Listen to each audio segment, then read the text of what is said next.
Okay.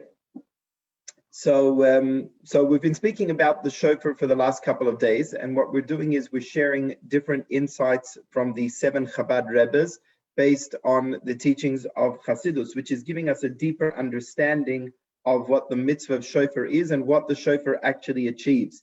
So having shared something from the Alter Rebbe and the Mittler Rebbe, we'll now share something from the 3rd Chabad Rebbe, the Tzemach Tzedek.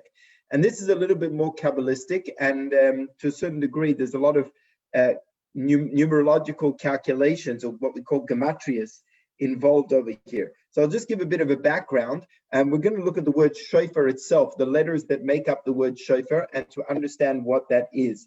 So the Arizal, who is a master Kabbalist and who lived in Tzfas, and he writes in his work of Shar HaKavanos, which talks about the kavanah, the intention that we're supposed to have in our davening and in the various parts of the mitzvahs.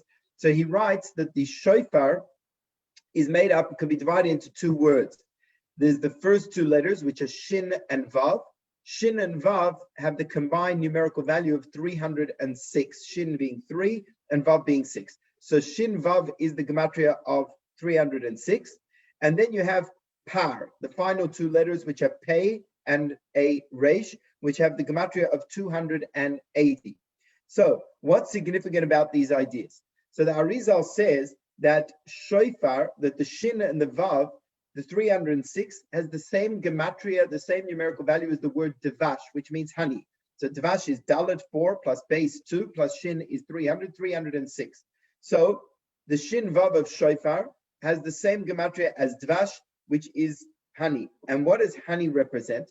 So he explains as follows. The Arizal writes like this.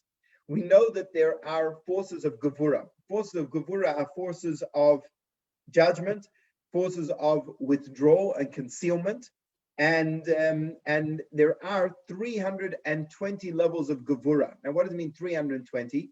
So the word din, we know Gevura is the left hand and Chesed is the right hand. Kindness and compassion is like right hand for giving, and withdrawal, Gevura, is the left hand. Each hand has 5 fingers. So there are 5 aspects of Gevura. So the word din, judgment, is the gematria of Dalet, 4 plus Yud plus Nun plus 10 and 50 is 64. So if we take 64 and we have the 5 fingers, so 64 times 5, that comes to 320. So there are 320 aspects of din. Now, that, says the Arizal, is the shin vav of the shofar. The shin vav of the shofar is 306, that is devash. And then you have the 14 kishrei ha'etzpos, you have the 14 joints of the hand that holds the shofar, right? You have on each finger, you have 3 joints, and on the thumb, you have 2. So you've got 14 joints of the hand which hold the shofar. So the 14 plus the 306 of shin vav of shofar, that comes to gematria of 320. So that represents the idea of dinim. That represents the idea of gevuros. Now, what about the final 2 letters of the word shofar, pei and resh? Pei and resh is the gematria of 280, and that is the combined gematria of the 5 letters in the Hebrew alphabet, the aleph base, that are doubled. So we know there are certain letters, 5 letters, which have the form when they're used in the middle of the word, and then they have their final form if they're used in the end of the word. So we have a mem and a final mem. We have a kaf and a final kaf. We have a nun and a final nun. We have a tzaddik and a final tzaddik, and we have a pei and a final pei. The combined gematria of these 4 letters, mem, nun, tzaddik, pei, and chaf, that comes to the gematria of 280, which is the gematria of par. Par, which is the final 2 letters of shofar. Par also means an ox, a cow, and we know that the ox is associated with the gevura. And so too, these 5 letters, being that they are doubled, the idea of multiplicity and separation, that is the idea of gevura. So in the word shofar, we have 2 parts that all allude to the idea of gevura. The shin vav, which is the devash, which is the 306 of the 320 gevuras, plus the 14 joints of the hand. And then we have the pei resh, which is 280. That is the 5 double letters.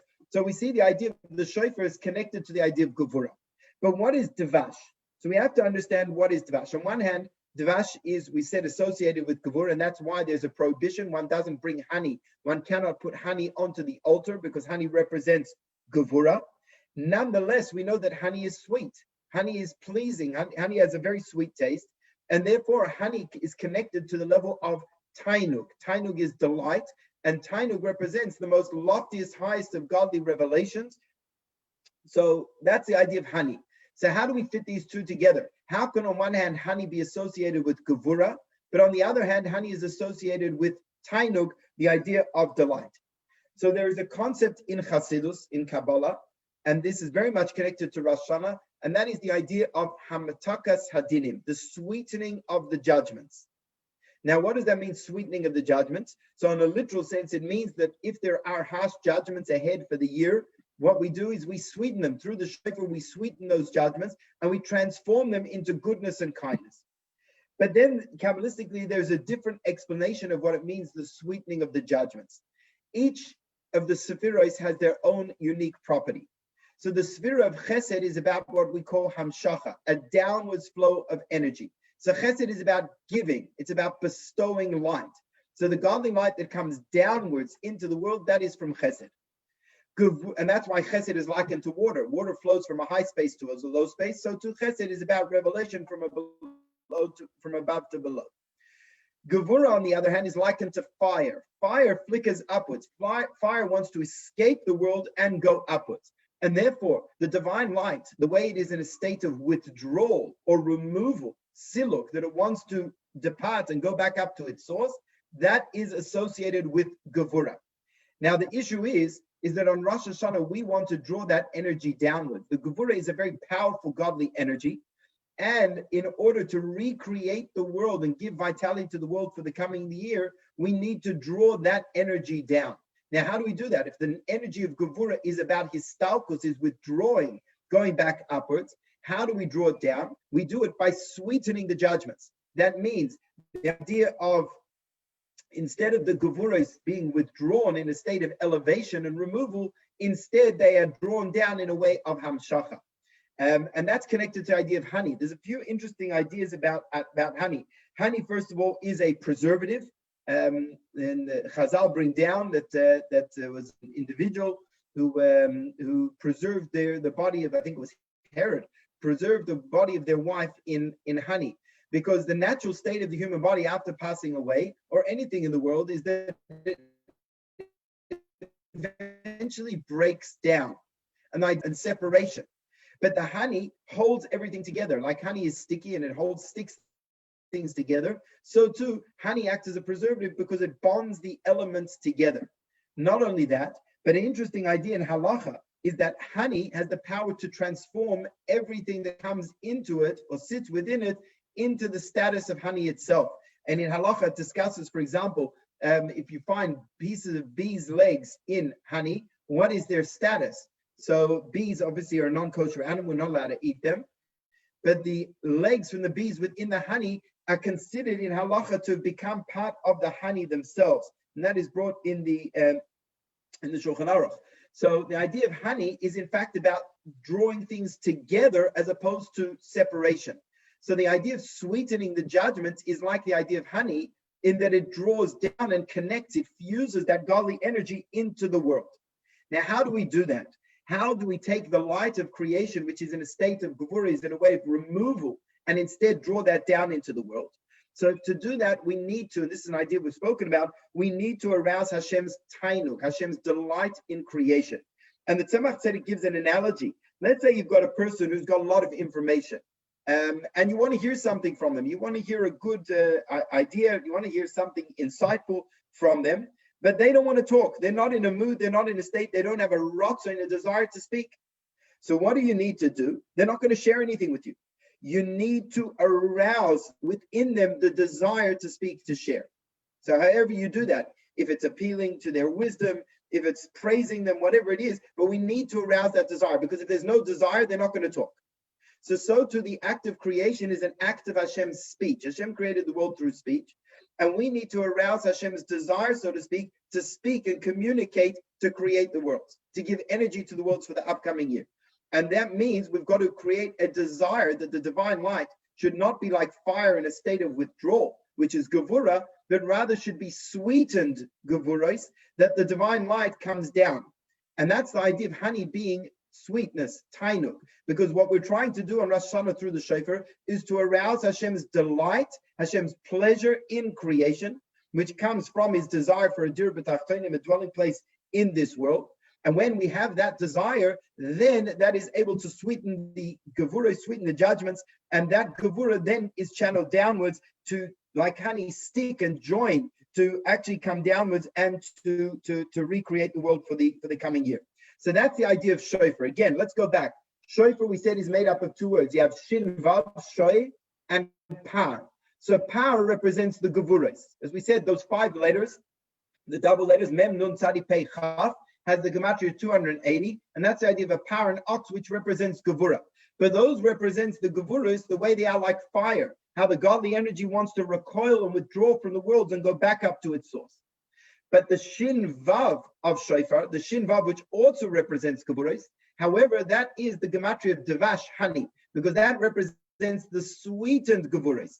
How we, that through arousing Hashem's desire and delight for creation, which is like the sweetness of honey, then that sweetens these judgments, i.e. that those gevuras, which are the divine energy which is recoiling and removed from the world, instead like the honey that becomes bonded and channeled downwards, that it should stick down into the world.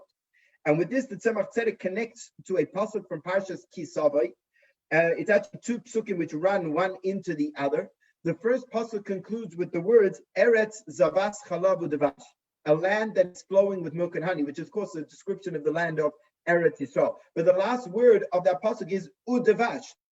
Devash, the idea of honey that we've been discussing. Then the very beginning of the next pasuk says Hayoim Hazeh Hashem Elokecha Metzavcha. On this day, Hashem your God commands you.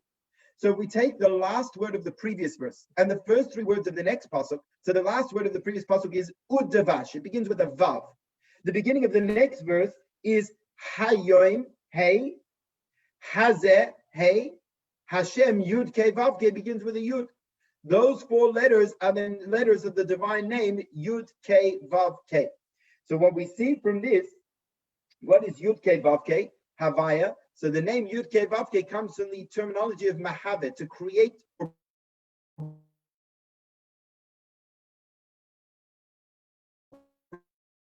into being, i.e. the creative of the pasuk, U'Devash, because the Devash is the sweetening of the judgments, i.e. the transformation of the divine energy. Instead of being in a way of removal and withdrawing back to its source, instead they become transformed and drawn down. And that is why the shofar has the power to arouse Hashem's delight in creation, his desire for creation. And when we arouse Hashem's delight and desire for creation, like when you encourage and arouse someone's desire to express themselves, to share their ideas, so then that draws down the creative energy into creation, that it comes downwards like the honey, that it should stick and hold things together, be in a state of vitalizing as opposed to the opposite. And then, of course, on a literal sense as well, the shofar is connected to honey, because if there are any judgments, God forbid, against us for the coming year, so the shofar has the power to transform them, to sweeten those judgments, and to transform them into open, manifest blessings for goodness. And that is what we say in the verses just before the shofar is blown on Rosh Hashanah. We say, Allah Elokim Bitrua, Havaya B'Kol Shofar. That Allah Elokim, the name Elokim, is a name associated with din or gevura, harshness and judgment. And Allah Elokim, that Elokim arises, it withdraws, it goes back, Bitrua, through the sound of the shofar. That the sound of the shofar causes any harsh judgments to be withdrawn. And instead, a Havaya B'Kol Shofar, the name Yud Ke Vav Ke that we just spoke about, is about godly revelation. It's about kindness, love, and compassion. That is the shofar. The shofar, like honey, has the ability to transform negativity into positivity, bitter into sweet, concealment into revelation. And that is the specialness, or one of the special aspects of the shofar, the ability to transform bitter to sweet, from hiddenness to revelation, and to arouse Hashem's deepest delight for creation, from which the godly energy will come down into this world with all of the blessings for the upcoming year. So that's the idea of the Tzemach Tzedek that I wanted to share with you. It's a little bit more Kabbalistic than the ideas that we've spoken about beforehand, but it's another perspective on the shofar. So I wish everyone a good Shabbos and a Chassidus of A good, blessed year. Doctor, I'm sure you have something to add. I just wanted, I missed yesterday because I had something wrong with my computer. Can you just